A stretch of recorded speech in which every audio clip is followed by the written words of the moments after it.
The phone buzzed insistently against the marble countertop as Victoria Matthews stared at the pregnancy test in her trembling hands. Two pink lines. After 5 years of fertility treatments and countless disappointments, the impossible had happened. At 43, she was finally going to be a mother. The mahogany-paneled kitchen of their Greenwich estate felt suddenly cold despite the morning sun streaming through floor-to-ceiling windows. 20 years of marriage, and this would be the most important phone call she'd ever made to her millionaire ex-husband-to-be, though she didn't know that part yet. Richard Matthews Enterprises, this is Jennifer speaking. The secretary's voice came through crisp and professional. Hi, Jennifer. It's Victoria. Is Richard available? I have wonderful news to share. Victoria's voice bubbled with excitement as she pressed the phone closer to her ear. The pause stretched too long. In the background, Victoria could hear the familiar sounds of the office. Keyboards clicking, phones ringing, the hum of success that had built their fortune. Oh, Mrs. Matthews, he's in a meeting. Can I take a message? Victoria's smile faltered. After 20 years of marriage, she knew every inflection in her husband's secretary's voice. Jennifer always put her calls through immediately. Something was wrong. What kind of meeting? I really need to speak with him. It's important. Another pause. It's a personnel matter. Very sensitive. He asked not to be disturbed. Personnel matter. Victoria's stomach clenched. Richard had been working late more often lately, taking weekend calls, scheduling mysterious business trips. She'd attributed it to the stress of expanding the company, but now doubt crept in like a cold draft. Can you at least tell him I ask him to come home early today? I'm making his favorite dinner. Victoria tried to keep her voice light, but something had shifted in the air between them. Of course, Mrs. Matthews, I'll give him the message. The line went dead, leaving Victoria alone in the cavernous kitchen with her pregnancy test and growing unease. She should have been floating on cloud nine, planning nurseries and calling her sister Emma with the news. Instead, she found herself wondering why her husband's secretary sounded like she was walking on eggshells. Victoria placed the test carefully on the granite island and walked to the window overlooking their manicured gardens. The estate had been Richard's dream when they'd bought it 15 years ago, a symbol of how far he'd climbed from his middle-class roots. Now it felt more like a beautiful prison. She pulled out her phone and scrolled to Richard's direct line, the one that bypassed Jennifer entirely. Her finger hovered over the call button. This news deserved to be shared in person, face to face, with champagne and tears of joy, but the nagging feeling in her chest wouldn't go away. The grandfather clock in the foyer chimed 10 times. Richard usually returned Jennifer's messages within minutes. By 10:30, Victoria's excitement had curdled into worry. By 11, worry had transformed into something closer to dread. She tried his cell phone. It went straight to voicemail. Hi, you've reached Richard Matthews. Leave a message and I'll get back to you. Richard, it's me. Please call when you get this. I have something important to tell you. Something wonderful. She paused, wondering if she should just blurt it out, but decided against it. I love you. Call me. Victoria spent the next hour pacing between the kitchen and the living room, checking her phone every few minutes. She tidied surfaces that were already spotless, rearranged flowers that were perfectly arranged, and tried to convince herself that her husband was simply buried in meetings, but deep down, in the place where wives store their uncomfortable truths, Victoria Matthews knew her perfect life was about to shatter. She just didn't know how completely. At noon, she heard the front door slam with unusual force. Richard's heavy footsteps echoed across the Italian marble floors, moving faster than his usual measured pace. Victoria smoothed her blouse and touched her still flat stomach, whispering a small prayer to the tiny life growing inside her. Victoria, we need to talk. His tone made her stomach drop like a stone. She emerged from the dining room where she'd been setting candles for a romantic lunch, the pregnancy test hidden behind her back like a secret weapon she wasn't ready to deploy. Darling, I have something wonderful too. Not now. Oh, Richard loosened his silk tie with sharp, agitated movements, avoiding her eyes for the first time in their marriage. Pour yourself a drink. Make it a strong one. The irony wasn't lost on her. She couldn't drink. She was carrying his child. Victoria studied her husband's face, the strong jaw that had first attracted her, the silver temples that made him look distinguished rather than old, the brown eyes that had once looked at her like she was the only woman in the world. Now those eyes looked anywhere but at her. Richard, what's wrong? You're scaring me. He walked to their bar cart and poured himself 3 fingers of bourbon, though he rarely drank before evening. His hands shook slightly as he lifted the glass. Sit down, Victoria. I'd rather stand. He drained half the bourbon in one swallow. No, you need to sit down. The words hung between them like a death sentence. Victoria's legs felt suddenly weak. She lowered herself onto the edge of their leather sofa, still clutching the pregnancy test behind her back. 20 years of marriage had taught her to read her husband's moods, his tells, his way of processing stress. This wasn't business pressure or family drama. This was something else entirely, something that made her beautiful, successful, intelligent husband look like a guilty schoolboy. There's someone else, he said finally, the words falling into the silence like stones into still water. Victoria's world tilted on its axis. The grandfather clock ticked. The ice maker in their sub-zero refrigerator cycled on. Somewhere in the distance, a neighbor's dog barked. Normal sounds in a moment that would divide her life into before and after. What do you mean, someone else? Richard paced before their stone fireplace like a caged animal, his expensive Italian leather shoes clicking against the hardwood floors. Victoria remained perched on the sofa's edge, still processing his words. Someone else. In 20 years of marriage, she'd never imagined those words coming from her husband's mouth. Her name is Amber. She's 26. She works in marketing. 26. Half Victoria's age. The number burned in her chest like acid. She thought of all the young women in Richard's office, the fresh-faced college graduates with their trendy clothes and unlimited energy. She'd met them at company parties, smiled at them, never seeing them as threats. How long? Victoria's voice came out steady despite her racing heart. 8 months. 8 months. While she'd been planning their anniversary trip to Tuscany, while she'd been enduring hormone injections and fertility treatments, desperately trying to give him the child he'd always said he wanted, while she'd been the perfect wife, the supportive partner, the woman who made his success possible. Victoria's hand moved instinctively to her stomach. Richard, I'm pregnant. He spun around so fast he nearly dropped his glass. Bourbon sloshed over the rim, staining his white shirt cuff. What did you say? I'm pregnant. With your baby.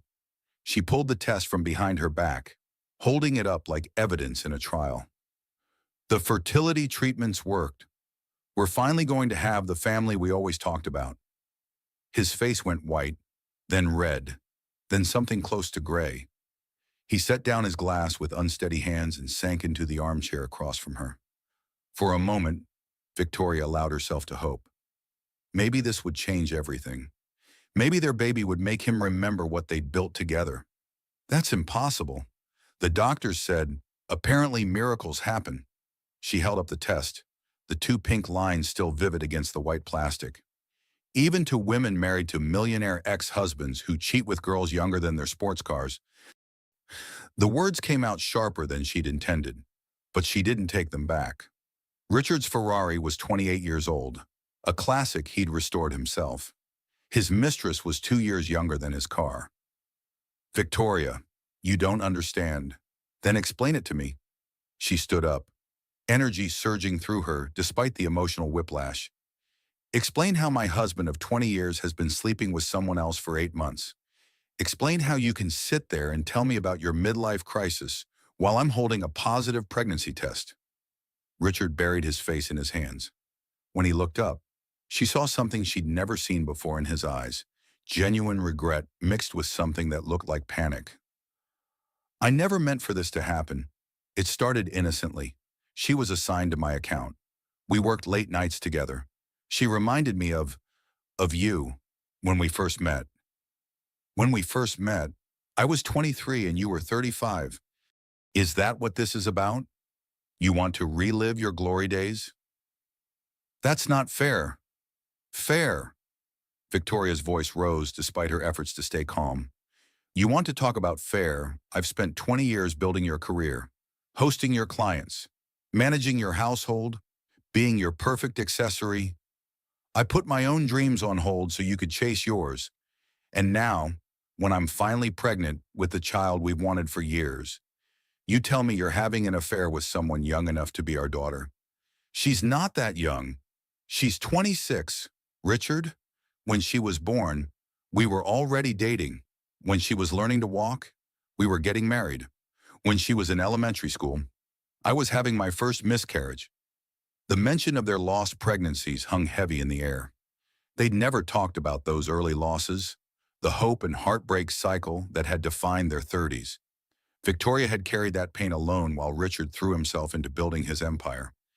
I know this is complicated. Complicated? Victoria laughed, but there was no humor in it. Our marriage isn't complicated. Richard, it's over.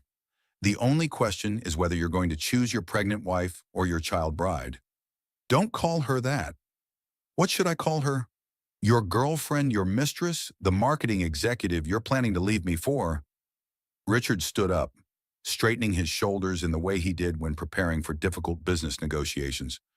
But this wasn't a merger or acquisition. This was their life, their marriage, their unborn child's future. I need time to think. Time to think. Victoria clutched the pregnancy test tighter. About what? About whether you want to be a father to this baby? About whether 20 years of marriage means anything to you? About whether you love me at all? Of course I love you, but you love her more. The silence stretched between them, filled with everything he couldn't say and everything she finally understood. Victoria felt something inside her chest crack. Not her heart exactly, but something deeper. The foundation of trust that had supported their entire relationship. What's her last name? Victoria asked quietly. Why? Because I want to know the name of the woman who's destroying my marriage. I think I have that right. Chen. Amber Chen. Victoria nodded, filing the name away. And she knows about me. Another pause. She knows we're having problems. That's not what I asked. Does she know you're married? Does she know about this house? About our anniversary next month? About the fact that we share a bed every night? It's complicated. Stop saying that. Victoria's composure finally cracked. Nothing about this is complicated. You're either married or you're not. You're either faithful or you're not. You're either going to be a father to this baby or you're not. Richard walked to the window, looking out at the gardens they'd planted together, the life they'd built together. When he turned back, his face had the cold, distant expression he wore in difficult board meetings. I want a divorce. The words hit Victoria like physical blows. She'd known they were coming, had heard them in his tone and seen them in his eyes, but the reality still stole her breath.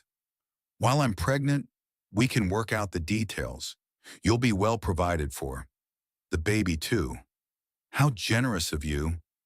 Victoria stood up slowly, her legs unsteady. Tell me something, Richard. When you were planning this conversation, did you think I'd just gracefully step aside? Did you think I'd make this easy for you? I hoped you'd understand. Understand what? That after 20 years of marriage, you've decided you'd rather be with someone who could be our daughter, that you want to abandon your pregnant wife for a woman barely out of college. She's not barely out of college. She has her MBA. From where? Northwestern. Victoria almost laughed. I have my MBA from Harvard. I also have 20 years of experience building this company with you. But I guess that doesn't matter when you're thinking with your ego instead of your brain. She walked toward the stairs, needing distance from his guilty face and weak justifications. At the bottom step, she turned back. You know what the saddest part is? Richard, I was so happy this morning. For the first time in years, I felt like everything was finally falling into place. We were finally going to have the family we dreamed about. Victoria, don't, just don't. She held up her hand to stop him. I need to think about what's best for this baby. And right now, that doesn't include a father who thinks love is something you trade in for a newer model. Victoria climbed the stairs to their bedroom, each step heavier than the last. Behind her, she heard Richard pour another drink. Above her, the nursery she'd begun planning in her mind seemed to shimmer and disappear. The pregnancy test was still clutched in her hand, the two pink lines as clear as ever, but everything else in her world had changed in the space of 30 minutes. Her husband was in love with someone else. Her marriage was ending, and she was going to raise their miracle baby alone. The transformation from wife to single mother had begun, though Victoria didn't yet realize that this ending would become the beginning of the best chapter of her life. The crystal chandelier cast fractured light across the mahogany dining table as the Matthews family gathered for their traditional Sunday dinner 6 days later. Victoria had spent the week in a haze of disbelief, moving through their house like a ghost while Richard slept in the guest room and left early for work each morning.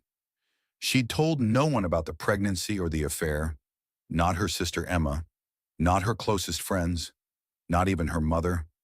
The secret felt too huge and too fragile to share, like a soap bubble that would burst if she breathed on it wrong. Richard insisted they keep up appearances for his parents.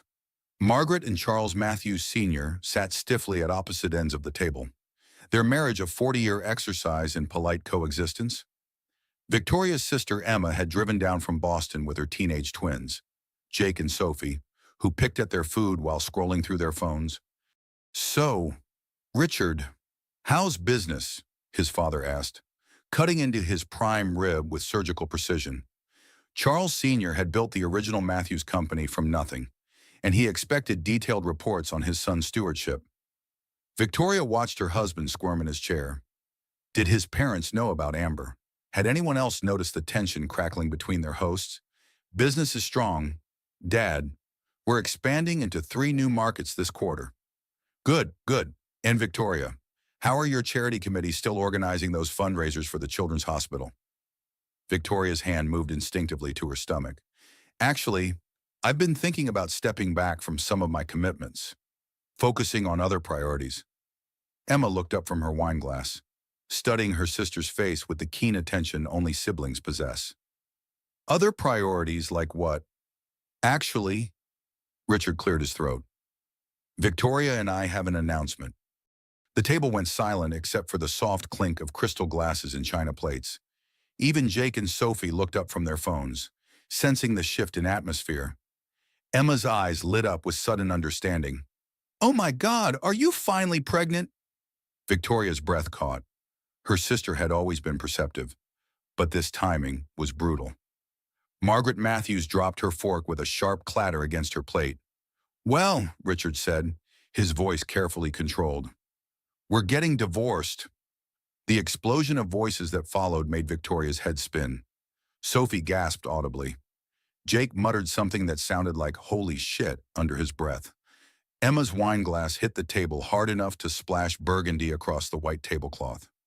Margaret Matthews stood so quickly her chair toppled backward with a crash. Divorced after 20 years. What on earth happened? "Mother, please, don't mother me." "Richard, 20 years of marriage and now you want to throw it all away? What about your reputation? What about the business?" Charles Sr.'s face had turned the color of rare beef. "This is absurd. Matthews men don't get divorced. We work through our problems." Emma found her voice first. "Wait, what about didn't you just ask if she was pregnant?" Victoria looked around the table at the faces of Richard's family, people she'd considered her own family for 2 decades. Margaret with her perfectly coiffed silver hair and disapproving frown. Charles with his stern businessman stare.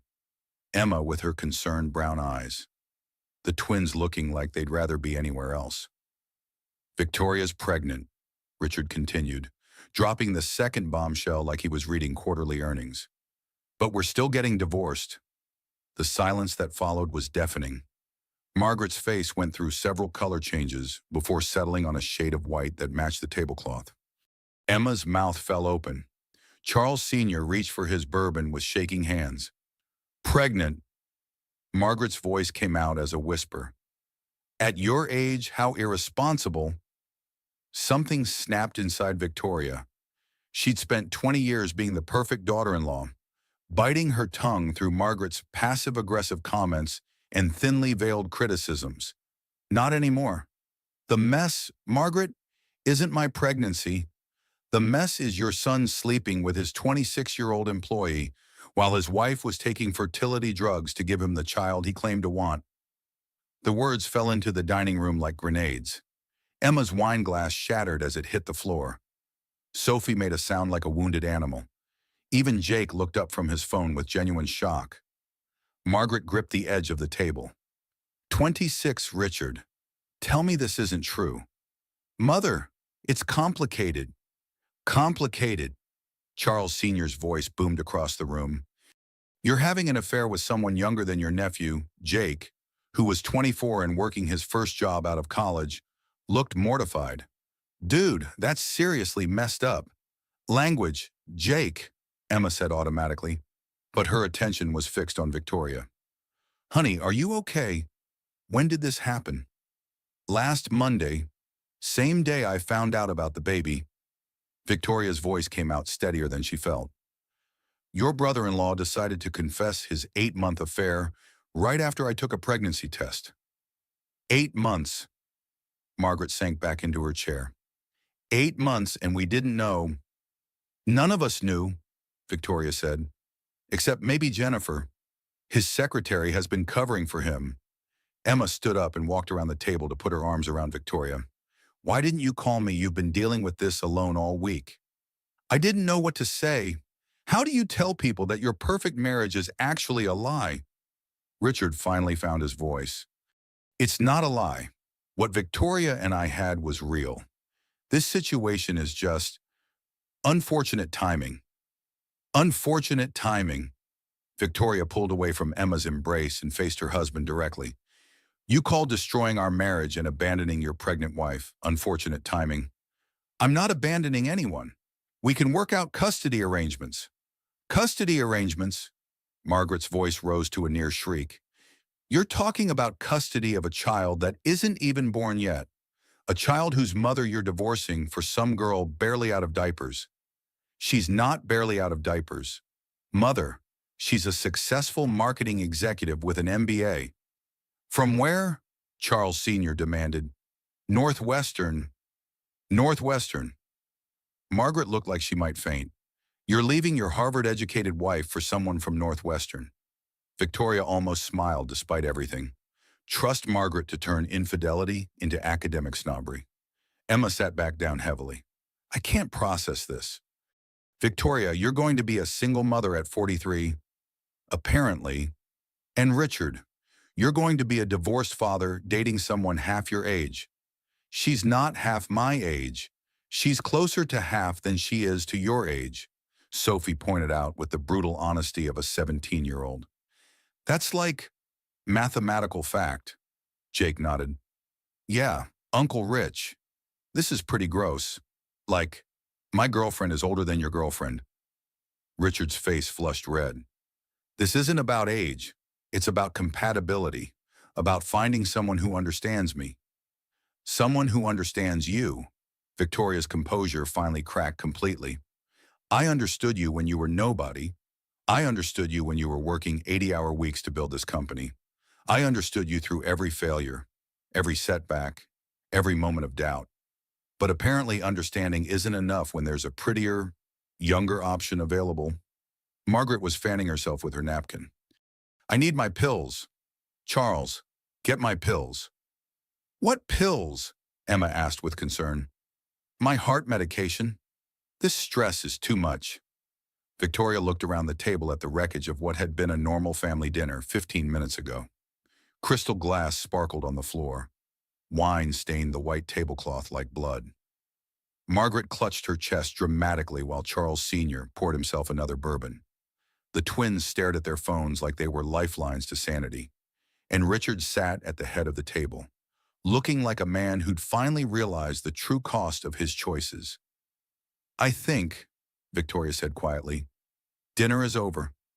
She stood up slowly, smoothing her dress over her still flat stomach. The baby flutter she'd felt earlier seemed stronger now, as if her unborn child was responding to the emotional chaos. "Victoria, wait," Emma called as she headed for the door. "I'm tired, Em. We can talk tomorrow." "Where are you going?" Richard asked. Victoria paused at the threshold of the dining room, looking back at the scene of destruction. "Home, or what's left of it."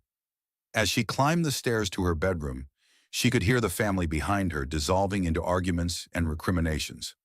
Margaret's voice cut through the chaos. "How could you do this to us, to her, to yourself?" Victoria closed the bedroom door and leaned against it, finally allowing herself to feel the full weight of what had just happened. Her marriage wasn't just ending privately, it was ending publicly, messily, with witnesses and collateral damage. But for the first time in a week, she didn't feel alone. Emma would stand by her. Even Richard's own family was appalled by his behavior. And somewhere in the voices downstairs, she heard something that surprised her. They were defending her, not him. The Women Supporting Women network she didn't even know she needed was already forming around her. Monday morning arrived gray and drizzling, matching Victoria's mood as she drove her Mercedes through Manhattan traffic toward Richard's office building. She'd never visited his workplace unannounced in 20 years of marriage. It had seemed unnecessary, intrusive, a violation of the professional boundaries that kept their relationship balanced. But nothing about their relationship was balanced anymore.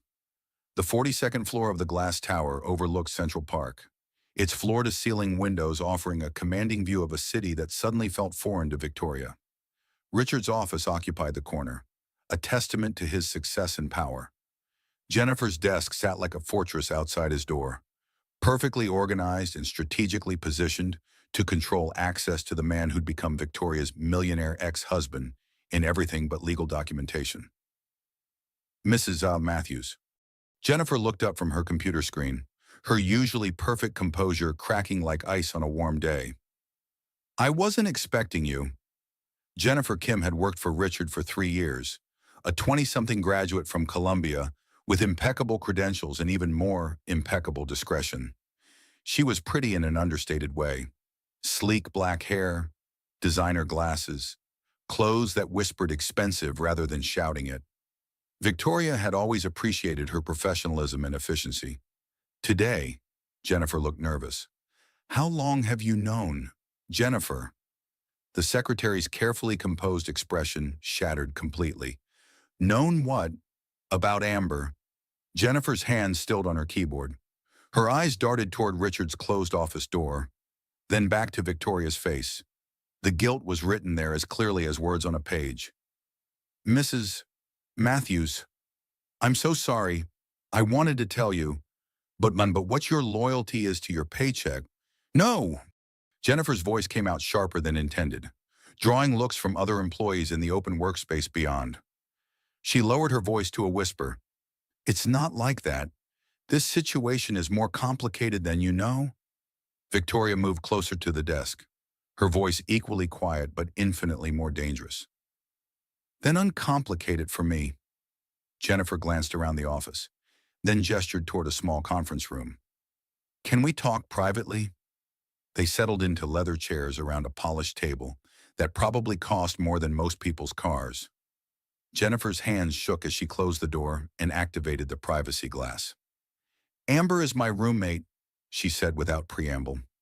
Victoria felt the world tilt again, the same sensation she'd experienced a week ago when Richard first said someone else. "Your roommate? We share an apartment in Tribeca. We've been friends since college." Jennifer's words came out in a rush, as if she'd been holding them in too long. She didn't know he was married at first. When she found out, she was devastated. But then he told her you two were separated, getting divorced anyway. He said you'd been living separate lives for years. Victoria's laugh came out bitter and sharp. "Separate lives, we share a bed every night. Shared, anyway. We had dinner with his parents yesterday. Does that sound separated to you?" That's what I told her. But she's young, and she's never been involved with a married man before. She wanted to believe him because Jennifer stopped herself. Because what? Because she loves him. The words hung in the climate-controlled air like a toxic cloud. Victoria absorbed the information, adding it to the growing list of betrayals that defined her new reality. Show me, Victoria said quietly. Show you what? The evidence, the photos, the texts, whatever proof you have that my husband has been living a double life. Jennifer pulled out her phone with trembling fingers. Mrs. Matthews, maybe you shouldn't. I need to see it. All of it. The first photo made Victoria's stomach lurch. Richard and Amber at Del Posto, the Italian restaurant where he'd proposed to Victoria 21 years ago. They were sharing tiramisu, his hand covering hers across the white tablecloth. Amber was laughing at something he'd said, her face bright with the kind of joy Victoria remembered from her own early days with Richard. When was this taken? 2 months ago. It was their 6-month anniversary. 6-month anniversary. While Victoria was planning their actual anniversary trip to Tuscany, Richard was celebrating a different milestone with someone else. Jennifer swiped to the next photo. Richard and Amber at their cabin in the Hamptons, the weekend retreat Victoria had helped design and decorate. Amber wore a flowing white dress that caught the sunset light, looking like a bride in a romantic movie. Richard's arm was around her waist, his expression tender and protective. He took her to our cabin, multiple times. She thinks it's his bachelor pad. More photos followed in a devastating slideshow. Richard and Amber at charity galas where Victoria should have been by his side. At Broadway shows Victoria had wanted to see. At restaurants they discovered together in the early years of their marriage. Each image was a small theft, a piece of their shared life repackaged for someone new. He gave her your grandmother's necklace, Jennifer whispered, showing her a photo from what looked like a corporate Christmas party. Victoria's breath caught in her throat. The sapphire necklace had been her something blue at their wedding, passed down through 4 generations of women in her family. She'd worn it on every anniversary, every important business dinner, every moment when she wanted to feel connected to the women who'd come before her. Now it sparkled against Amber Chen's throat like stolen starlight. Where is she now? Victoria's voice came out steady despite the emotional earthquake happening inside her chest. Upstairs. Richard moved her to the executive floor last month, gave her a promotion and a salary increase to justify her new office. Victoria stood slowly, her hand moving instinctively to her stomach where the baby fluttered as if sensing her mother's distress. At 4 months pregnant, she was just beginning to show. Soon everyone would know about the pregnancy, would see the full scope of Richard's narcissistic abuse. What floor? 45. But Mrs. Matthews, maybe you should think about this. Confronting her won't change anything. Won't it? Victoria moved toward the door. I've spent a week wondering what kind of woman breaks up a 20-year marriage. Now I'm going to find out. Jennifer stood up quickly. She's not a monster. Mrs. Matthews, she's been lied to just like you have. Maybe more because she's young enough to believe that love conquers all. Victoria paused with her hand on the door handle. Is that what you think this is love? I think it's what she thinks it is.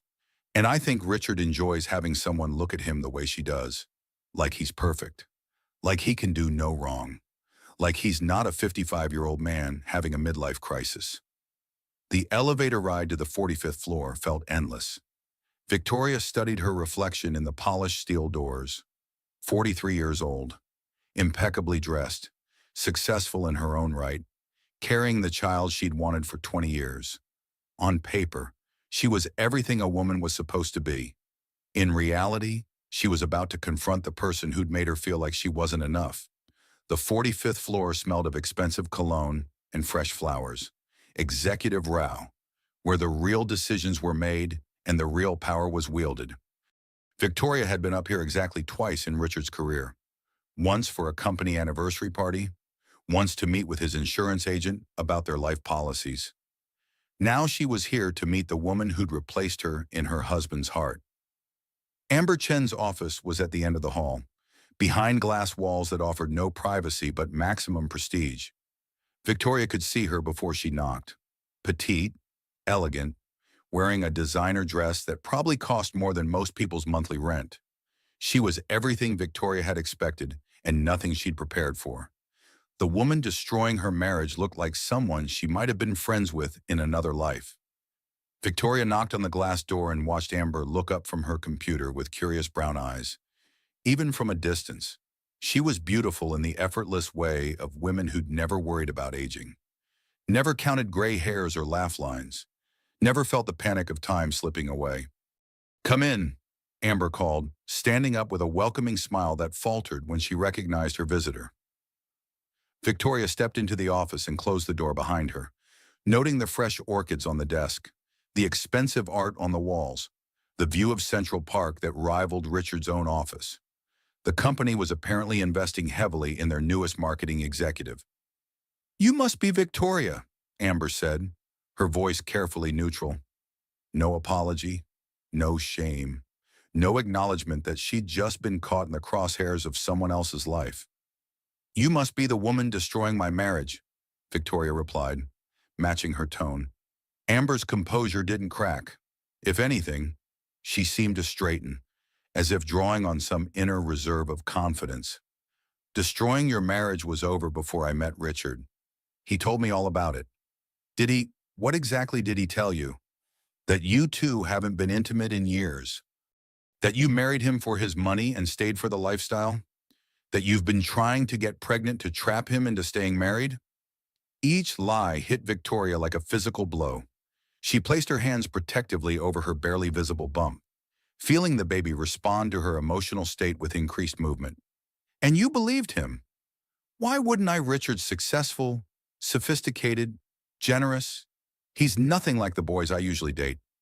"Boys" being the operative word, Victoria said quietly. "Tell me something. Amber, how old are you exactly?" 26. "I was 23 when I met Richard. He was 35, just starting his company, working out of a one-room office in Queens. I believed him when he said he'd love me forever too." For the first time, something flickered across Amber's face. Uncertainty, maybe, or the first tiny crack in her confidence. "That's different. You were both young then." He was 12 years older than me, just like he's 29 years older than you. The age gap hasn't changed. Only the woman has." Amber sat back down behind her desk, perhaps unconsciously seeking the protection of furniture and position.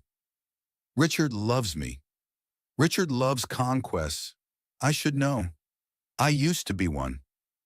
The words hung in the air between them. Two women separated by nearly 2 decades but connected by the same man's lies. The same man's need to feel powerful and desired and young.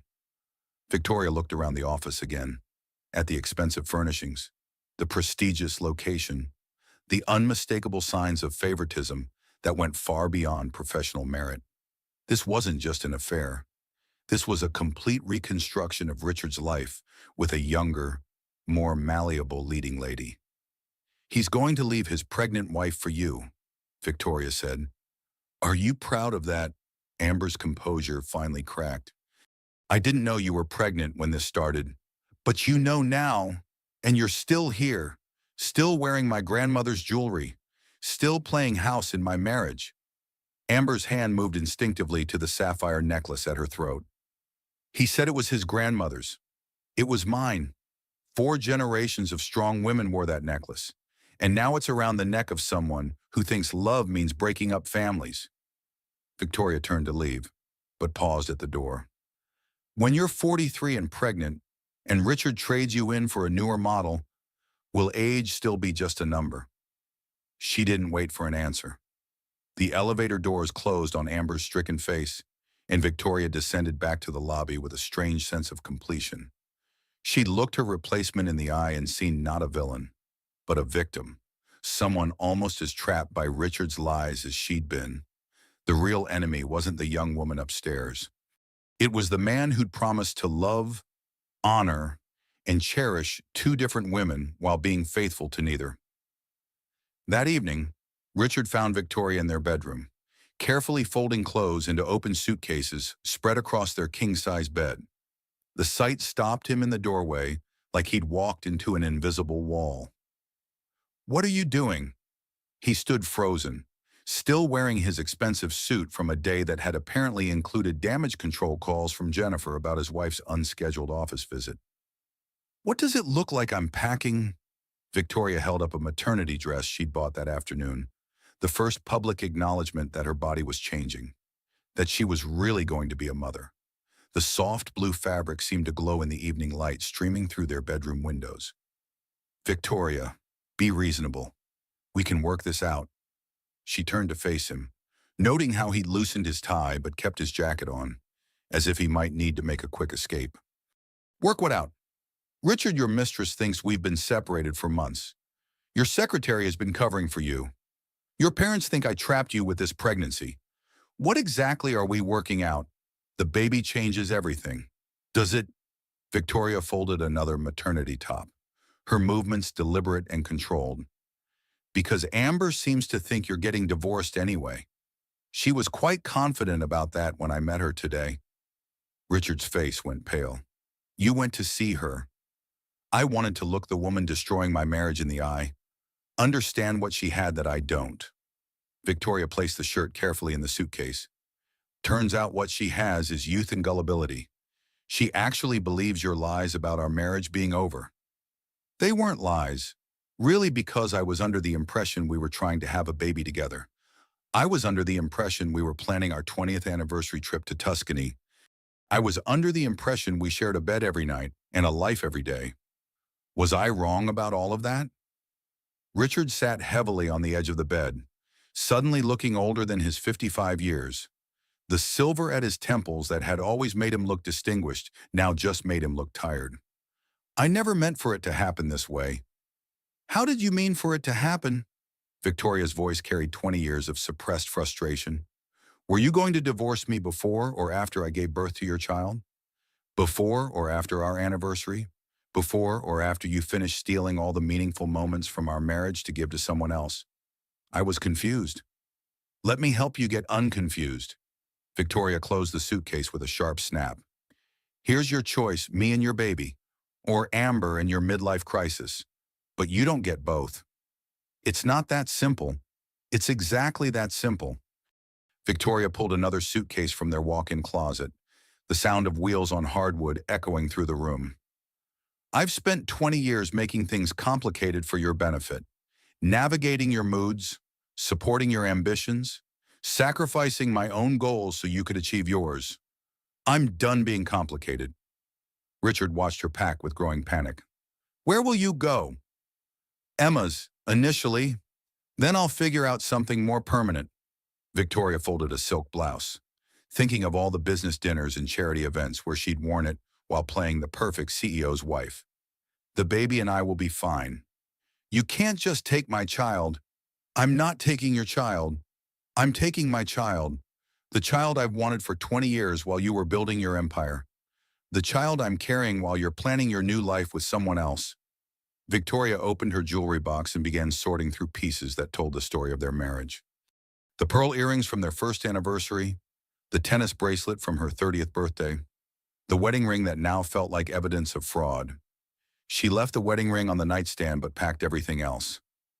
"Victoria, please, don't do this. Do what? Refuse to be humiliated anymore. Refuse to share my husband with someone half my age. Refuse to pretend this marriage has any meaning left." Richard stood up and began pacing, his expensive shoes clicking against the hardwood floors. "We can go to counseling, work through this. Plenty of couples survive infidelity. Survive it, maybe. But do they thrive? Do they trust again? Do they look at their spouse and see the person who loved them, or the person who betrayed them?"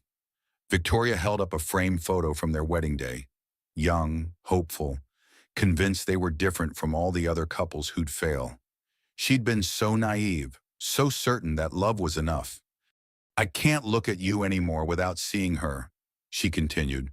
"I can't touch you without wondering if you've been with her.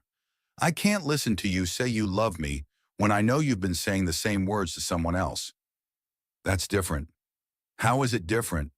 Victoria's composure finally cracked. Because she's younger, because she doesn't know your flaws yet, because she still thinks you're perfect, because she doesn't look at me like I'm a disappointment. The words exploded out of him, raw and unfiltered. Victoria stepped back as if she'd been slapped. I disappoint you. Her voice came out deadly quiet. Richard ran his hands through his silver hair, realizing he'd said too much. That's not what I meant. No, I think that's exactly what you meant. Your wife of 20 years disappoints you. The woman who built this life with you, who supported every dream, who stood by you through every failure, she disappoints you. You don't understand the pressure I'm under. The pressure. Victoria's voice rose despite her efforts to stay calm. What pressure? Richard. The pressure of being successful, of having more money than we can spend, of living in a beautiful home with a woman who loves you. The pressure of being 55 and feeling like my life is half over. The pressure of looking in the mirror and seeing my father. The pressure of knowing that everything I've built will end with me because we don't have children. We're having a child now. Now, when I'm too old to enjoy it, when I'm going to be 70 at high school graduation, when I'm going to be the old dad at soccer games. Victoria stared at him, finally understanding the depth of his narcissistic abuse. Not just against her, but against himself. So this is about your ego, about feeling young and virile and attractive. It's about feeling alive again. And I make you feel dead. The silence stretched between them, filled with everything he couldn't deny and everything she finally understood. Victoria felt something inside her chest settle into place. Not peace exactly, but clarity. You know what, Richard? You're right. You are too old to be a father to this baby. Not because of your age, but because of your maturity level. A real man doesn't abandon his pregnant wife for someone young enough to be his daughter. She zipped the second suitcase and pulled it off the bed. I'm going to raise this child to be better than you, to understand that love isn't something you trade in when it gets complicated, to value character over convenience. Victoria, wait. No.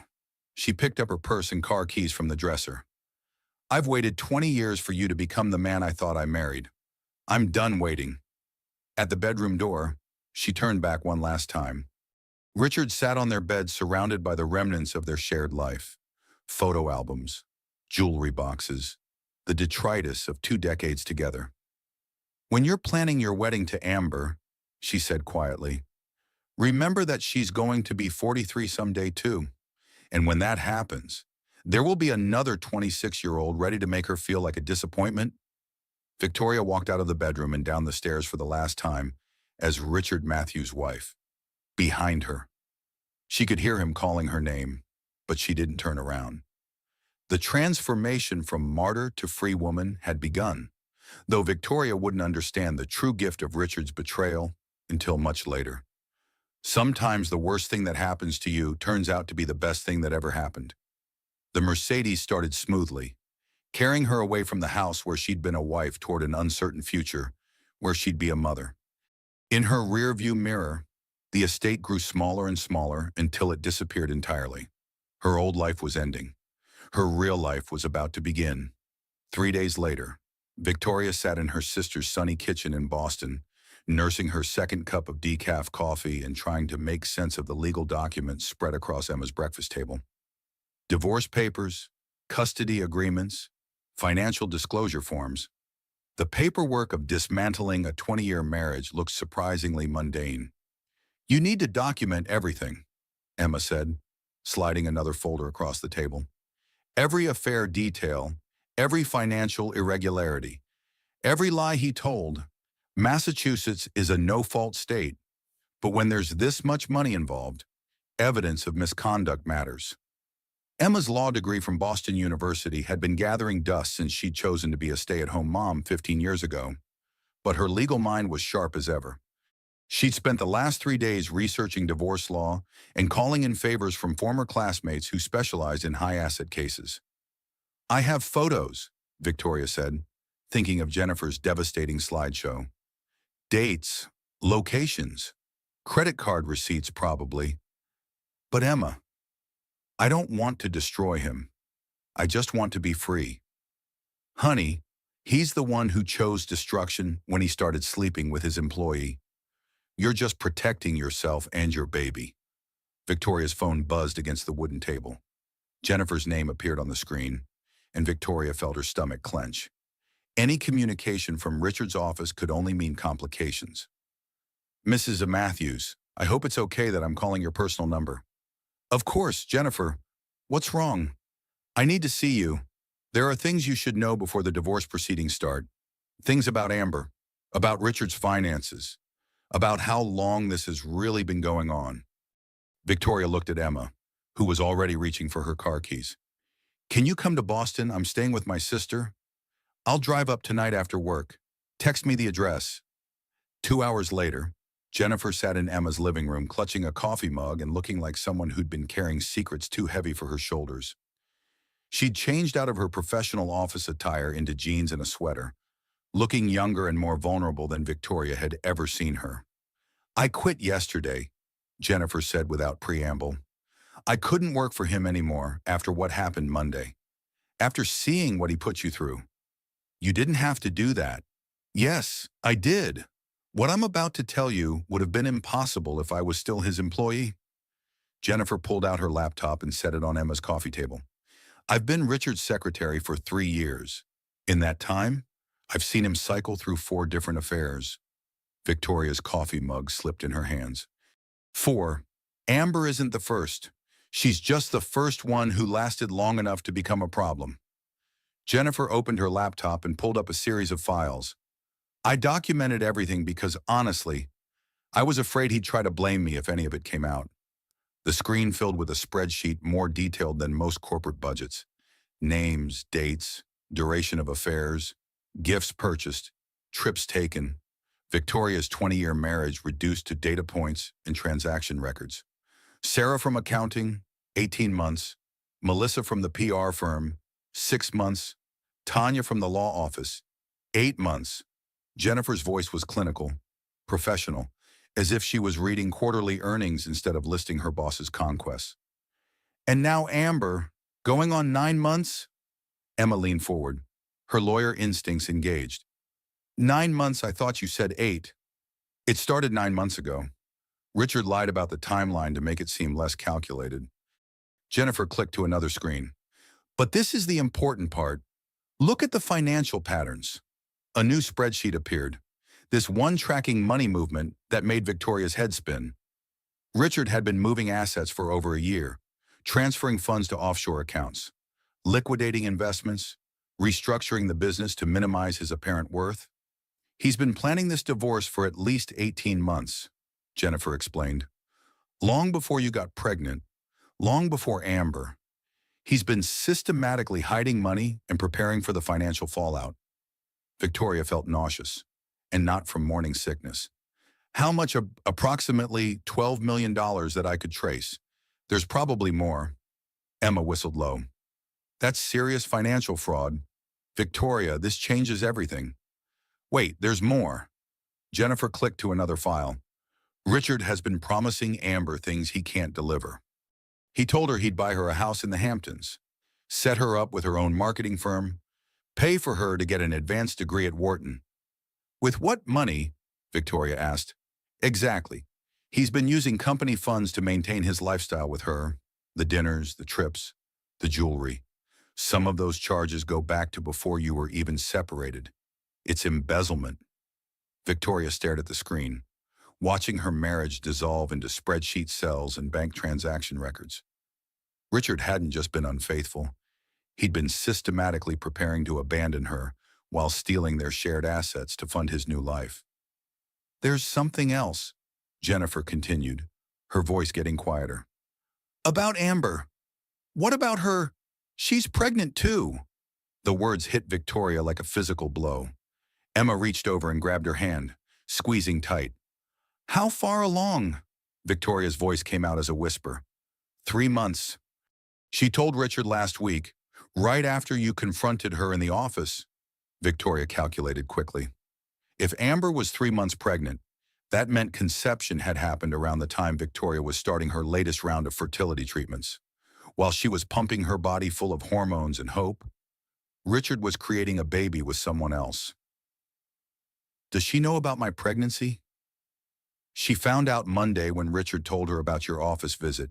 She's been calling him constantly, crying, asking him to choose between you. And what did he tell her? Jennifer's expression grew even more troubled. He told her he'd file for divorce immediately and marry her before either baby is born. Victoria felt something crack inside her chest. Not her heart this time, but something deeper. The last vestige of respect she'd held for the man she'd loved for 20 years. So we're both pregnant by the same man, who's promising both of us a future while secretly stealing money to fund his escape plan. Victoria's voice sounded strange to her own ears, too calm for the magnitude of what she was processing. That's about the size of it, Jennifer confirmed. Emma stood up and began pacing, her legal mind working through implications. Victoria, this is criminal fraud, wire fraud, embezzlement, probably RICO violations if he used the business to hide assets. You could have him arrested.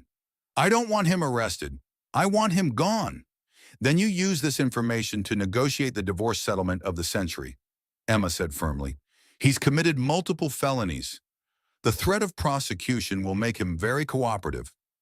Victoria looked at the evidence spread across her sister's coffee table. Bank records, photographs, detailed transaction logs, email printouts. The complete destruction of everything she'd believed about her marriage, laid out in neat columns and rows. Jennifer, why are you doing this? Why are you helping me instead of protecting your employer? Jennifer closed her laptop and met Victoria's eyes directly. Because I watched him lie to you for 3 years. Because I covered for him when you called looking for him and he was with other women. Because I've been complicit in narcissistic abuse and I can't live with that anymore. What will you do now? I'm starting my own virtual assistant business, helping women who are starting over, building new lives. Emma gave me the contact information for some of the women in your divorce support group. Victoria looked between Jennifer and Emma, seeing the beginning of something that would become much larger, a network of women supporting women through major life transitions. The idea had been percolating in her mind since the family dinner disaster, but now it was taking concrete shape. What if we did this together? Victoria said slowly. What if we started a consulting firm specifically for women over 40 who are rebuilding their lives, divorce support, career transitions, financial independence coaching? Emma stopped pacing.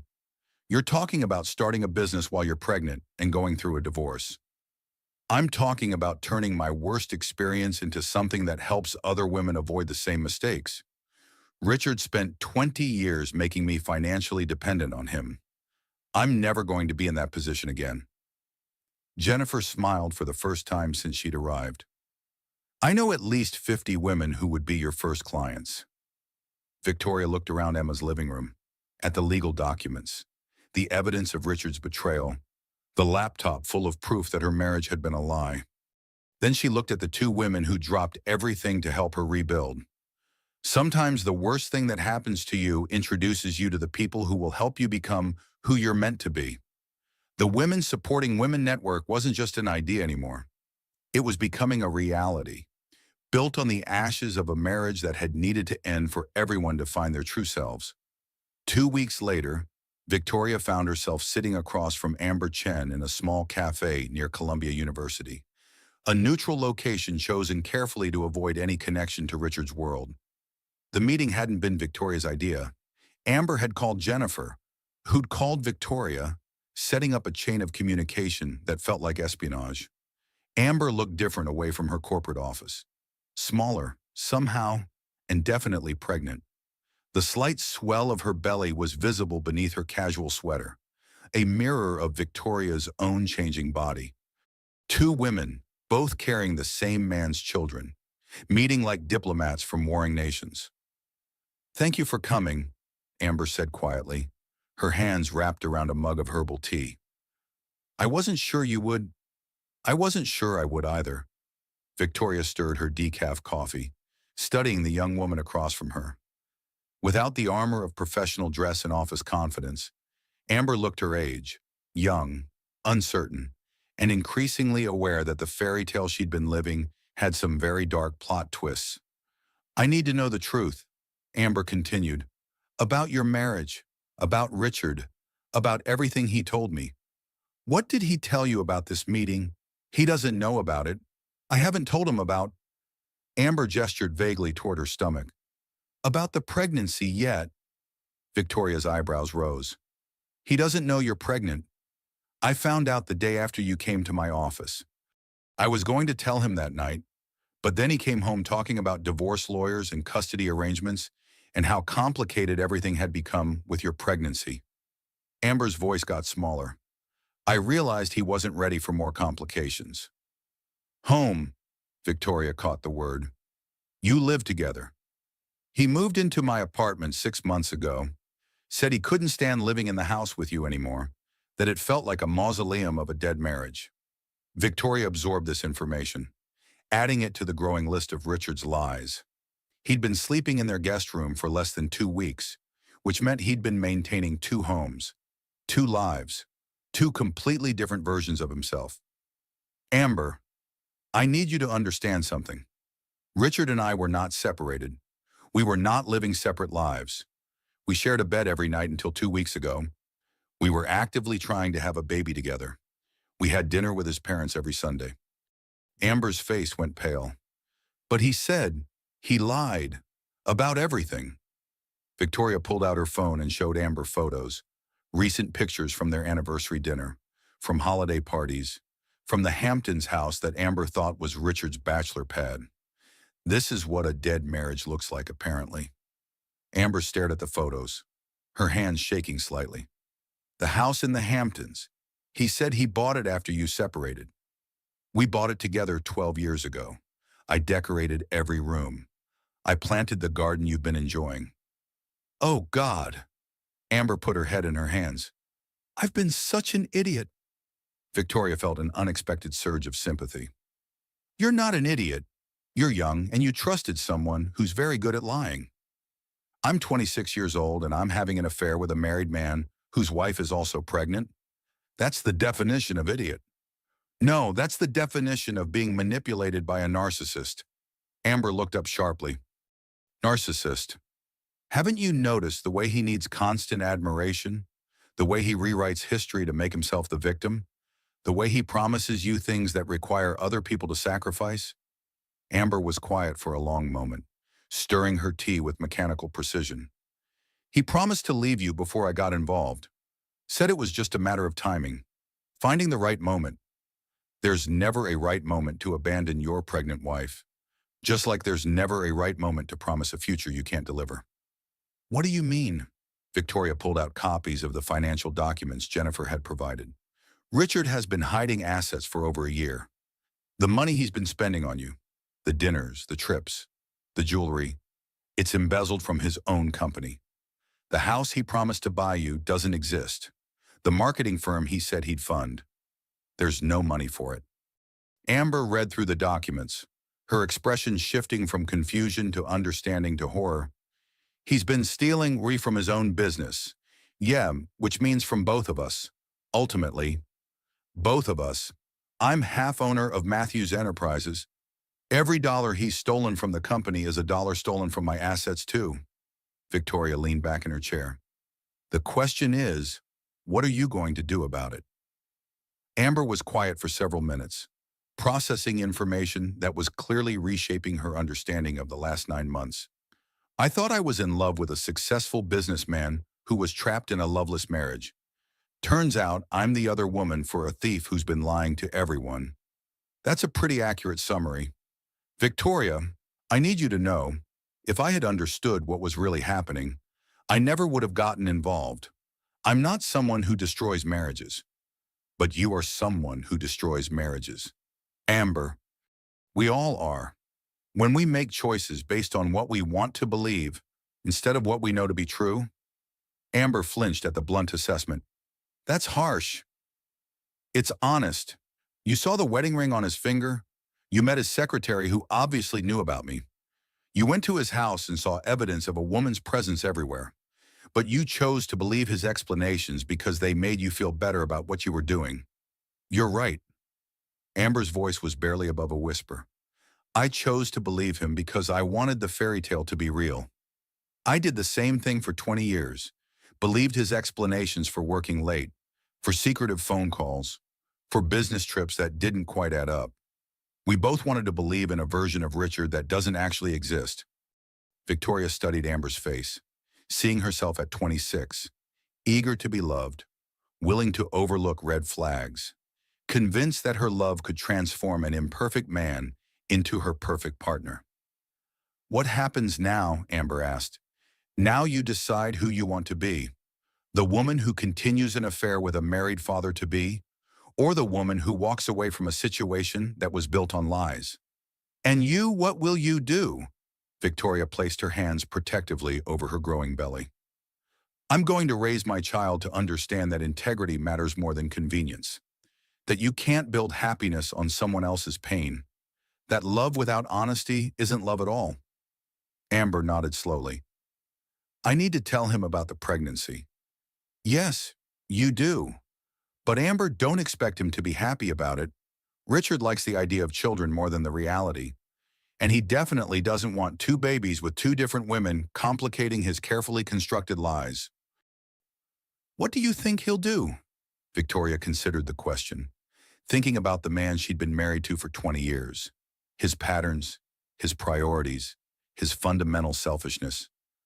I think he'll pressure you to make a choice he's not brave enough to make himself. And I think you deserve better than that. They sat in silence for several minutes. Two women bound together by the same man's betrayal, each carrying his child, each facing an uncertain future shaped by his choices. Victoria. Amber's voice was small. Do you hate me? Victoria looked at the young woman across from her, pregnant, scared, beginning to understand the true cost of the choices she'd made. The hate she'd expected to feel wasn't there. Instead, she felt something closer to sadness for all of them. Herself, Amber, even Richard, who destroyed everything good in his life, chasing an illusion of youth. I hate what you did, Victoria said carefully. But I don't hate you. You're going to be the mother of my child's half-sibling. We're connected now, whether we like it or not. Amber's eyes filled with tears. I'm so sorry. For all of it. I know you are. The question is, what are you going to do about it? As Victoria walked back to her car, she felt something she hadn't experienced in months. Clarity. The meeting with Amber had crystallized her understanding of Richard's narcissistic abuse patterns and her own role in enabling them. She'd spent 20 years making excuses for his behavior, explaining away his selfishness, accepting less than she deserved because she'd been afraid of being alone. Now she was going to be alone, at least in terms of marriage. But she wasn't going to be lonely. She had Emma, Jennifer, the growing network of women who were supporting each other through major life transitions. She had her unborn child and the prospect of motherhood she dreamed about for years. Most importantly, she had herself, the woman she'd been before Richard, the woman she'd forgotten during 20 years of making herself smaller to accommodate his ego. The woman she was rediscovering now that she was free to grow again. The midlife transformation wasn't just about leaving a bad marriage. It was about reclaiming the life she'd set aside for someone else's dreams. The call came at 6 in the morning on a Tuesday, jolting Victoria awake in Emma's guest bedroom. Richard's name appeared on her phone screen, and she almost declined the call. Nothing good ever came from pre-dawn conversations with her millionaire ex-husband. Victoria, we need to talk. There's been a development. His voice sounded strained, almost panicked. Victoria sat up in bed, her hand automatically moving to her growing belly. At 5 months pregnant, the baby's movements were becoming more pronounced, especially when she was stressed. What kind of development? Amber's pregnant? Victoria closed her eyes. Even though she'd known this was coming, Jennifer's intelligence had prepared her for this moment, but hearing it from Richard still felt like a punch to the gut. How far along? 3 months. She just told me last night. Victoria did the math again. confirming what she already knew. Richard had gotten both of them pregnant within weeks of each other, while lying to both about his intentions and his circumstances. "Congratulations," she said flatly. "I'm sure you're thrilled to be having two babies with two different women. Victoria, please, this complicates everything. Complicates Richard. You've been running a criminal enterprise disguised as a marriage for the better part of a year. What exactly does complicated mean to you?" There was a pause, and Victoria could hear traffic in the background. He was calling from his car, probably on his way to another damage control meeting with his lawyers. "I need you to be reasonable about the divorce settlement. Reasonable, like you were reasonable when you were stealing $12 million to fund your affair." Another pause, longer this time. "How do you know about that?" "I know about everything, Richard. The hidden assets, the embezzlement, the other affairs before Amber. I know about your promises to buy her a house with money you don't have. I know about the engagement ring you bought with company funds." "Engagement ring?" Victoria's voice rose despite her efforts to stay calm. "You're engaged to her. It's not official. You bought her an engagement ring while you're still married to your pregnant wife. The divorce will be final soon. The divorce hasn't even been filed yet." Victoria got out of bed and began pacing Emma's guest room, her bare feet silent on the hardwood floors. Through the window, she could see her sister in the kitchen making coffee, preparing for another day of supporting her sister through the worst period of her life. "Richard, let me make something very clear to you. I have documented evidence of multiple felonies: wire fraud, embezzlement, tax evasion, probably racketeering. I have photos, bank records, email communications, witness testimony. I could have you arrested today if I wanted to." "You wouldn't do that." "Try me." The silence stretched between them, filled with 20 years of marriage dissolving into legal threats and criminal accusations. Victoria thought of the young couple who'd stood at an altar 2 decades ago, promising to love and honor each other through good times and bad. They'd had no idea how bad the bad times could get. "What do you want?" Richard asked finally. "I want you to stop lying. To me, to Amber, to yourself. I want you to face the consequences of your choices instead of trying to manipulate everyone else into making those consequences disappear." "That's not practical." "Then here's something practical. Full custody of our child. 70% of all marital assets, including the hidden ones. Alimony for 10 years. Complete financial transparency going forward. And you pay for all legal fees." 70% Victoria. That's ridiculous. 40% would have been reasonable if you'd been honest about wanting a divorce. 70% is the price of fraud and embezzlement. 80% is the price if I have to involve federal prosecutors. Victoria ended the call and sank into Emma's guest room chair, adrenaline coursing through her system. The baby responded to her elevated heart rate with increased activity, as if sensing that major changes were coming. Her phone buzzed immediately. A text from Richard. "We need to meet in person. Today." Victoria typed back, "My lawyer's office. 2 p.m. Bring your attorney and your accountant." The response came quickly. "Just us. Please." "No. Those days are over." 2 hours later, Victoria sat in her attorney's conference room with Emma beside her and Jennifer across the table. Having officially joined their emerging consulting firm as chief operating officer, Patricia Kellerman, Victoria's divorce attorney, was a 60-year-old woman with silver hair and a reputation for extracting maximum settlements from cheating husbands. Richard arrived with his legal team: 2 attorneys, an accountant, and a financial advisor. He looked older than Victoria had ever seen him, with dark circles under his eyes and the slightly rumpled appearance of a man whose carefully constructed world was collapsing. "Before we begin," Patricia said, "my client wants it understood that she has evidence of multiple criminal activities. We're prepared to negotiate a settlement that avoids federal prosecution, but only if we reach terms that adequately compensate Mrs. Matthews for the financial and emotional damages she suffered." Richard's lead attorney, Harold Weinstein, shifted uncomfortably. What kind of evidence? Jennifer opened her laptop and began projecting financial records onto the conference room's large screen. Bank transfers, credit card statements, investment transactions, a paper trail that mapped Richard's systematic theft of marital assets. $12.3 million moved to offshore accounts over the past 18 months, Patricia continued. Company funds used for personal expenses related to extramarital affairs, false financial disclosures to banks and tax authorities, wire fraud across state lines. Harold whispered something to Richard, who nodded grimly. What are you asking for? Harold said. 70% of all assets, including hidden accounts. Full custody with supervised visitation rights. 10 years of alimony. Mr. Matthews pays all legal and investigative costs. Complete financial transparency going forward. That's outrageous. That's generous, Patricia interrupted. The alternative is federal prosecution and civil asset forfeiture.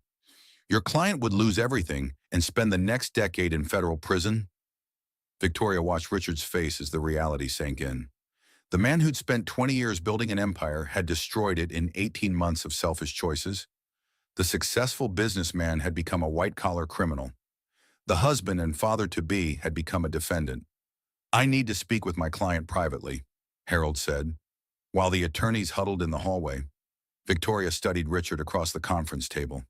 He looked defeated, diminished, like a man who'd finally run out of lies and manipulations. Was any of it real? She asked quietly. The marriage, the love, the life we built together. Richard met her eyes for the first time in weeks. It was real for me. Maybe not healthy, maybe not honest, but real. Then why did you destroy it? Because I was scared.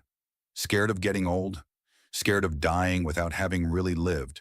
Scared of looking back with regrets. So instead, you created different regrets. Bigger ones. Yeah. Richard's voice was barely audible. I'm sorry, Victoria. For all of it? Victoria placed her hands on her belly, feeling their child move in response to her emotional state. I'm not the one you need to apologize to. This baby is going to grow up knowing their father chose his midlife crisis over his family. Amber's baby is going to grow up knowing their father was married to someone else when they were conceived. Those are the apologies you need to make. The attorneys returned, and Harold's expression told the story before he spoke. We accept the terms with two modifications. 65% of assets instead of 70, and visitation rights without supervision after the first year, assuming no further legal issues. Patricia looked at Victoria, who nodded slowly. Agreed, but Mr. Matthews signs a morality clause. Any further criminal activity, any violation of the custody agreement, any attempt to hide assets, and he forfeits all parental rights. Done, Harold said quickly, before Richard could object. Victoria stood up, her hand still resting on her growing belly. There's one more thing. I want the house. Which house? Harold asked. All of them.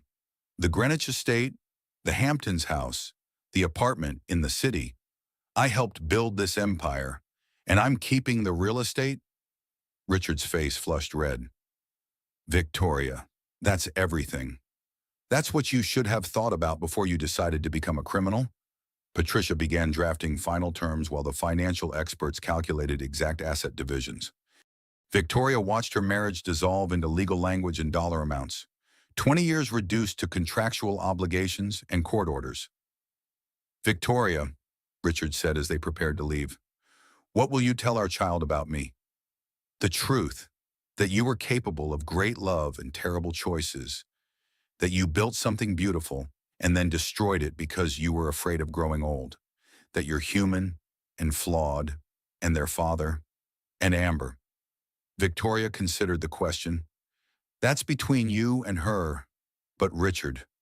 She deserves better than lies and promises you can't keep. Both of your children deserve better. As Victoria left the law office, she felt the weight of 20 years lifting from her shoulders. The woman who'd entered that conference room was still legally married to Richard Matthews. The woman who left was free to become whoever she wanted to be. 6 months later, Autumn leaves crunched under Victoria's heels as she walked through Central Park. Her daughter, Sarah Elizabeth Matthews, sleeping peacefully in her carrier.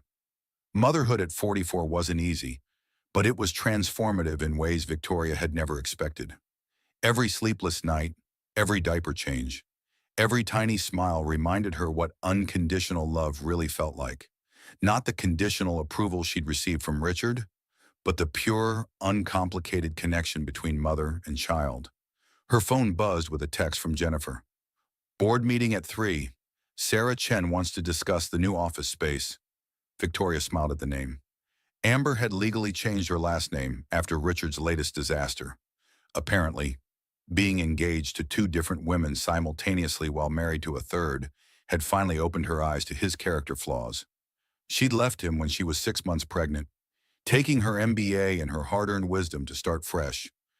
The consulting firm that had begun as an idea in Emma's living room now occupied 2 floors of a renovated brownstone in Brooklyn.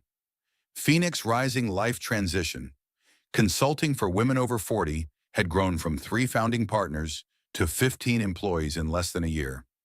Victoria's specialty was financial independence coaching, helping women understand their assets, identify hidden accounts, negotiate fair divorce settlements. Emma handled the legal consultations, reviewing contracts and connecting clients with appropriate attorneys.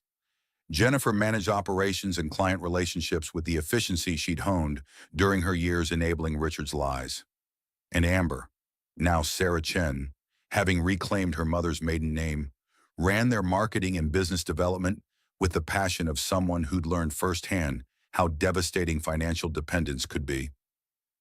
Mrs. Matthews. A voice interrupted Victoria's thoughts as she entered their office building. A woman in her late 40s stood near the reception desk, clutching a manila envelope and looking lost. "I'm Victoria. How can I help you?"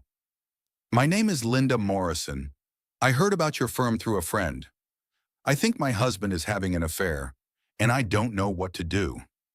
Victoria recognized the expression on Linda's face, the same confusion and devastation she'd felt that morning 6 months ago when she'd called Richard's office with news of her pregnancy. The same desperate hope that somehow this was all a misunderstanding. "Let's talk in my office," Victoria said gently. "Sarah can watch the baby." 30 minutes later, Linda Morrison's story spilled out in familiar patterns. A successful businessman husband, mysterious late nights, credit card charges that didn't make sense, a secretary who seemed nervous when Linda called. The details were different, but the underlying narcissistic abuse was identical. "I feel so stupid," Linda said, dabbing at her eyes with tissues. "I should have seen this coming." "You're not stupid. You're human. We want to trust the people we love, even when the evidence suggests we shouldn't." "What did you do when you found out about your husband?" Victoria thought about the question, remembering the woman she'd been 6 months ago, financially dependent, emotionally devastated, convinced her life was ending because her marriage was over. "I gathered evidence. I documented everything. I built a support network. And most importantly, I stopped making excuses for his behavior." "But how did you find the strength to leave?" Victoria looked through her office window at Sarah Elizabeth, who was being entertained by the other women in the office, successful professionals who'd all faced their own versions of starting over. "I realized that staying in a marriage built on lies wasn't protecting anyone, especially not the child I was carrying. I wanted to raise a daughter who understood her worth, who wouldn't accept less than she deserved, who would never be afraid to walk away from someone who didn't value her." Linda nodded, taking notes. "Do you think all men cheat?" "No, but I think many people, men and women, make selfish choices when they're afraid of aging, or bored, or feeling like they missed out on something. The question isn't whether your husband will face those feelings. It's how he'll handle them when he does. And if he handles them badly, then you handle them well. You protect yourself and your assets. You build a life that doesn't depend on someone else's choices. You become the kind of woman your children will be proud to emulate." After Linda left with a detailed action plan and contact information for attorneys, Victoria found herself reflecting on how much had changed in such a short time. The woman who'd been devastated by Richard's betrayal had become someone who helped other women navigate similar crises. Her phone rang, and Emma's number appeared on the screen. "How was the client meeting?" Emma asked. "Textbook case. Cheating husband. Hidden assets. Woman who suspects but doesn't want to believe it. We'll help her get the evidence she needs and negotiate a settlement that protects her future." "Good. Listen, I just got off the phone with that reporter from Forbes. They want to do a feature story about Phoenix Rising, how women over 40 are building businesses and reclaiming their power after major life transitions." Victoria looked around their office, at the motivational quotes on the walls, the success stories pinned to bulletin boards, the photographs of clients who'd graduated from victims to victors. What angle are they taking? The midlife transformation trend. How divorce and career changes and empty nest syndrome are becoming catalysts for women to pursue dreams they'd put on hold. They want to interview all four founding partners. Victoria paused, including Amber. Especially Amber, a 27-year-old woman who's helping women twice her age rebuild their lives. That's exactly the kind of story that gets attention. After Emma hung up, Victoria walked over to Sarah Chen's office. The young woman was bent over her laptop, working on a presentation for their newest corporate client, a financial planning firm that wanted to offer divorce transition services to their female clients. "Sarah, do you have a minute?" Amber looked up, and Victoria was struck by how much she'd changed in 6 months. The naive young woman who'd believed Richard's lies had been replaced by someone harder, wiser, more realistic about human nature. Motherhood and betrayal had aged her in good ways. "What's up?" "Emma says Forbes wants to interview us.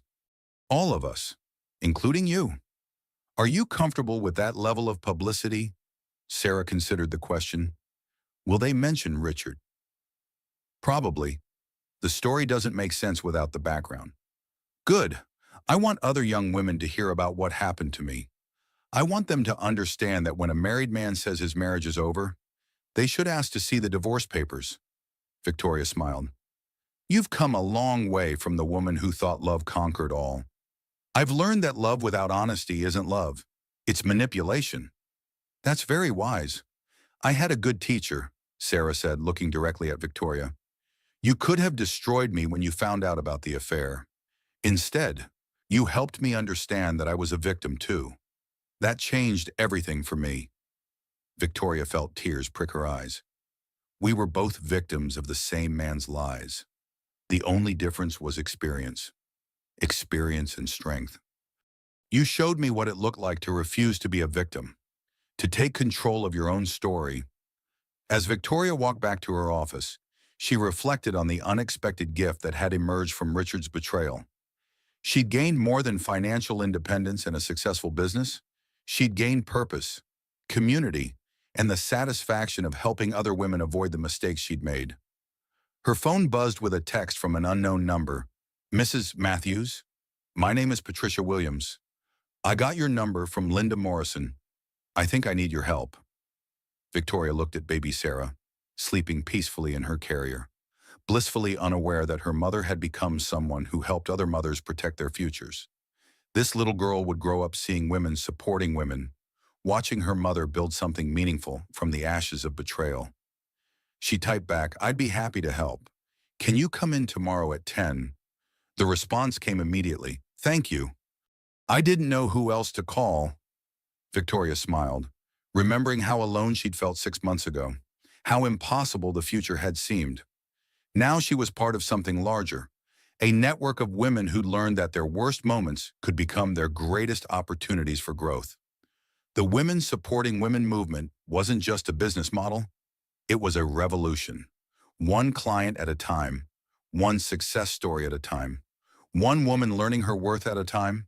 1 year later, Victoria stood at the podium in the main conference room of Phoenix Rising's expanded offices, looking out at an audience of 200 women who'd gathered for their first annual Midlife Transformation Summit. The morning sun streamed through floor-to-ceiling windows, illuminating faces that told stories of resilience, growth, and hard-won wisdom. "A year ago," Victoria began, "I thought my life was ending. My millionaire ex-husband had chosen someone half my age. I was pregnant at 43, and everything I'd believed about my marriage turned out to be a lie. Murmurs of recognition rippled through the audience. These women knew variations of this story: the cheating spouse, the financial manipulation, the narcissistic abuse disguised as love. Today, I'm going to tell you why that was the best thing that ever happened to me. Victoria clicked to her first slide, a photo of herself from 18 months ago, perfectly coiffed and dressed, standing beside Richard at a charity gala. She looked beautiful, successful, and completely hollow. This woman had everything according to conventional standards: a wealthy husband, a beautiful home, social status, security. She also had no idea who she was when she wasn't being someone's wife. The next slide showed Victoria 6 months later, holding baby Sarah Elizabeth in the hospital, exhausted but radiant with genuine joy. This woman had lost her marriage, her financial security, and her carefully planned future. She also discovered something she'd forgotten: her own strength. Victoria walked away from the podium, moving closer to her audience.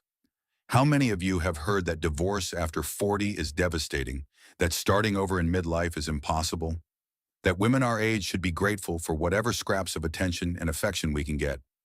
Hands shot up around the room, followed by knowing laughter. I used to believe those lies too. I stayed in a marriage that had been over for years because I was afraid of being alone, afraid of financial insecurity, afraid that no one would want a woman my age. Victoria paused, making eye contact with familiar faces in the audience: former clients who'd become friends, women who'd rebuilt their lives from the ground up. But here's what I learned: there's a difference between being alone and being lonely. There's a difference between financial dependence and financial security, and there's a massive difference between being wanted and being valued. She clicked to another slide, a photo of the Phoenix Rising team at their recent corporate retreat: Victoria, Emma, Jennifer, and Sarah Chen, surrounded by their 15 employees, all women who transform personal setbacks into professional purposes. 18 months ago, I was financially dependent on a man who was systematically stealing from our shared assets to fund his affairs. Today, I run a multi-million-dollar consulting firm that helps women achieve true financial independence.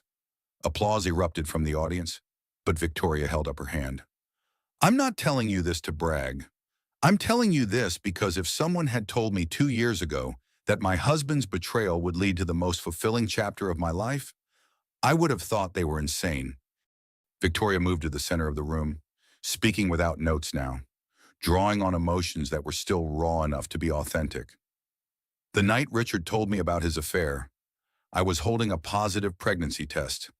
I thought I had everything I'd ever wanted: a baby, a successful husband, a secure future. But what I actually had was an illusion built on someone else's lies. She gestured toward the back of the room, where Sarah Elizabeth played quietly in a corner with 2 other toddlers, children of Phoenix Rising employees who'd built a company culture that supported working mothers. My daughter will never know what it feels like to depend on someone else for her sense of worth. She'll never stay in a relationship because she's afraid of being alone. She'll never make herself smaller to accommodate someone else's ego. Victoria's voice grew stronger, more passionate, because she's growing up watching her mother and her chosen aunts build something meaningful together. She's seeing women supporting women, not competing for male approval. The audience was completely silent now, leaning forward in their chairs. Last month, Richard's second wife, yes, he married Amber 6 months after our divorce was final, filed for divorce herself. Apparently, he'd started another affair with someone at their country club. The pattern repeats because the man never changes. Victoria clicked to her final slide, a group photo from Sarah Elizabeth's first birthday party. Victoria was surrounded by the Phoenix Rising team, clients who'd become friends, Emma's teenagers, and a dozen other children who called her Aunt Victoria. This is my family now. Not the family I planned, but the family I chose and built. Every woman in this photo has faced a major life transition: divorce, career change, empty nest syndrome, financial crisis, health challenges. Every single one of them thought they were starting over. But you know what we discovered? Victoria paused, looking around the room at faces that reflected her own journey. We weren't starting over. We were starting fresh. We were finally becoming who we were meant to be when we stopped trying to be who someone else needed us to be. The applause was thunderous now, but Victoria wasn't finished. I want to leave you with 3 pieces of hard-won wisdom. First, your worst day might be the first day of your best life. Second, financial independence isn't about having enough money to never work again. It's about having enough resources to never stay somewhere you're not valued. And third, women supporting women isn't just a nice idea, it's a survival strategy. Victoria walked back to the podium as the audience rose to their feet. Phoenix Rising has helped over 300 women navigate major life transitions in the past year. We've recovered $47 million in hidden assets. We've negotiated settlements that allowed women to start businesses, go back to school, buy homes, and build futures they control. She looked directly at Sarah Chen, who was wiping tears from her eyes in the front row. But our greatest success isn't measured in dollars. It's measured in transformation. In women who thought they were too old, too scared, too damaged to start again. In mothers who wanted to show their children what strength looks like. In women who decided they'd rather be alone than undervalued. Victoria's voice dropped to nearly a whisper, but the room was so quiet everyone could hear her. A year ago, I thought my husband's betrayal was the worst thing that could happen to me. Today, I'm grateful for it, because his lies forced me to find my truth. His abandonment forced me to find my strength. His betrayal led me to women who became my chosen family. She gestured toward baby Sarah Elizabeth, who'd fallen asleep in her carrier. My daughter will grow up knowing that love isn't something you earn by making yourself smaller. That security isn't something you get from someone else. It's something you build for yourself. That the best relationships are partnerships between whole people, not desperate arrangements between broken ones. Victoria closed her notebook and looked out at the sea of faces, women in their 40s, 50s, and 60s who'd gathered to learn how to reclaim their lives. The story I told myself for 20 years was that I needed Richard to be complete. The story I'm telling now is that I was always complete. I just forgot for a while. Your story isn't over because a chapter ended badly. Sometimes the most beautiful transformations happen when you stop trying to save what's already gone and start building what could be. As the audience erupted in applause again, Victoria felt a sense of completion that had nothing to do with revenge and everything to do with purpose. Richard's betrayal had been devastating, but it had also been liberating. It had forced her to discover who she really was when she wasn't being who someone else needed her to be. Later that evening, as Victoria tucked Sarah Elizabeth into her crib in their cozy townhouse, she reflected on how different this life was from the one she'd planned. The Greenwich estate had been sold to fund the business. The country club memberships had been canceled. The charity board positions had been passed to other wealthy wives, but this life was fully hers in a way the old one never was. Every success belonged to her. Every relationship was built on honesty rather than convenience. Every day was lived authentically rather than performed perfectly. Her phone buzzed with a text from Emma. "Amazing presentation today. I'm proud of who you've become." Victoria typed back, "I'm proud of who we've all become." Because that was the real transformation, not just individual healing, but collective strength. The Women Supporting Women Network had become more than a business strategy. It had become a movement, a recognition that the strongest families aren't always related by blood, and the most powerful love stories aren't always romantic. As Victoria turned off the lights in her daughter's nursery, Sarah Elizabeth stirred and made the soft sounds of a baby settling into deep sleep. This little girl would grow up in a world where her mother had turned her greatest betrayal into her greatest triumph, where women helped other women rise instead of competing for scraps. The fairy tale Victoria had believed in for 20 years, that love meant sacrifice and compromise and making yourself smaller, had ended with Richard's confession in their marble foyer.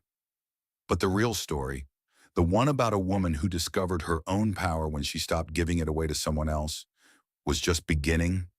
Outside her window, the city hummed with possibility. Inside her home, love lived without conditions or lies or the fear of abandonment. Victoria Matthews had lost her marriage, her security, and her illusions. In return, she'd gained her integrity, her independence, and her true self. It was the best trade she'd ever made.